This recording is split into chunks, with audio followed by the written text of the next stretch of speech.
Salut à tous les amateurs de cinéma. Je suis ravie de vous accueillir sur ma chaîne Cinémotis, où je partage tout ce qu'il y a de plus intéressant sur les films à venir et ceux déjà sortis. Je vous conseille de vous abonner, car il y aura beaucoup de contenu passionnant. Et c'est parti. Bonjour à tous, et bienvenue sur ma chaîne. Aujourd'hui, je vais vous parler de Balles perdues 2, la suite tant attendue du film à succès. Dans cette vidéo, je vais partager mes impressions sur l'intrigue, les personnages et les scènes d'action qui font la renommée de cette franchise. Je vais également aborder les points forts et les faiblesses du film, et voir si cette suite réussit à capturer la magie de son prédécesseur. Restez avec moi pour découvrir si Balles perdues 2 est à la hauteur des attentes. Alban Lenoir passe la seconde. Après le succès de Balles perdues, l'acteur, scénariste, cascadeur rempile avec son complice Guillaume Pierret pour un second volet. Si vous aimez la tôle froissée, la bagarre et les flics ripoux, vous serez sans doute au rendez-vous de cette nouvelle histoire qui s'inscrit dans la lignée d'un renouveau, comme l'ont montré récemment les sympathiques Au-delà du périph' ou encore Sans répit.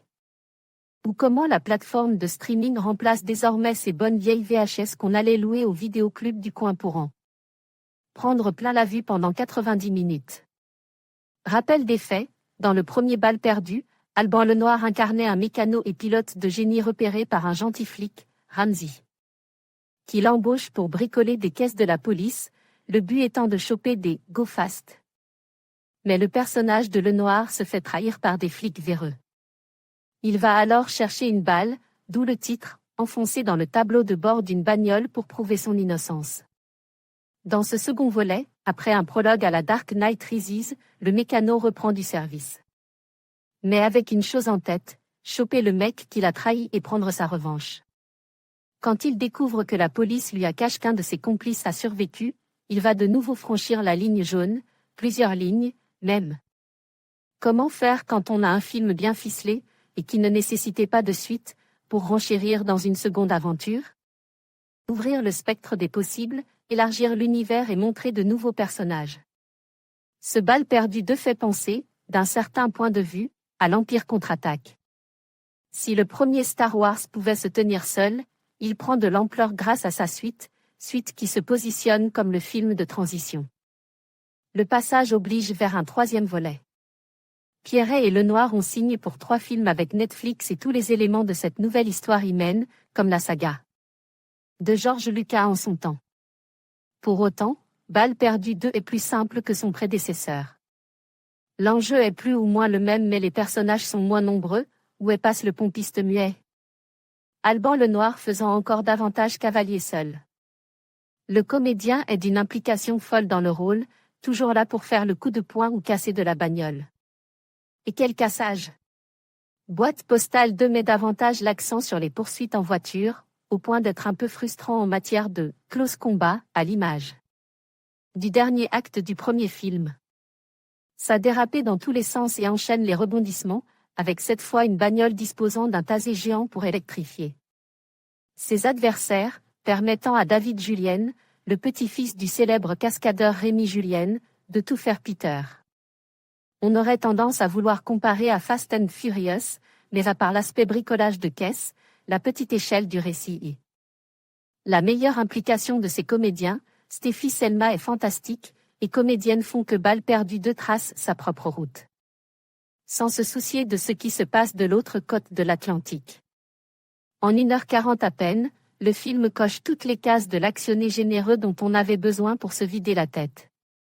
Le film sera disponible face à un vétéran, sur Prime, Olivier Marchal sort Overdose, un long métrage qui semble partager quelques points communs, le trafic de drogue à la frontière franco-espagnole. En 2 films, Guillaume Pierret montre qu'il peut tenir la comparaison face à cet ancien du polar d'action français. On a désormais hâte que lui et Alban Lenoir passent la 3e. Balles perdues 2, de Guillaume Pierret disponible sur Netflix le 10 novembre 2022. Actualité, critique, le film de la semaine, top. Actu critique, Superman jeudi 10 juillet 2025 à ne pas manquer, actualité Red Sonja, la bande-annonce jeudi 10 juillet 2025. Actualité. Nos vidéos, rencontres, séries, top actu Spilvan, rencontre avec Makoto Sumikawa Andan, Hiroshi Watari mercredi 9 juillet 2025. Critique, le film de la semaine critique, Odeur mercredi 9 juillet 2025 Actualité, critique, le film de la semaine, Top Actu critique. Superman jeudi 10 juillet 2025 à ne pas manquer, Actualité Red Sonja, la bande-annonce jeudi 10 juillet 2025 Actualité, No. Vidéo, rencontre, série, Top Actu Spilvan, rencontre avec Makoto Sumikawa Andan, Hiroshi Watari mercredi 9 juillet 2025. En conclusion, Balle perdue 2 réussit à captiver son public avec son mélange d'action intense et de moments dramatiques. Bien que certains éléments puissent sembler prévisibles, le film parvient à maintenir un rythme soutenu et à offrir des performances solides. Les fans de la première partie apprécieront sans doute cette suite, qui explore davantage les thèmes de la loyauté et de la rédemption. En somme, Balle perdue 2 est une suite qui, malgré ses défauts, mérite d'être vue pour son divertissement et son engagement émotionnel.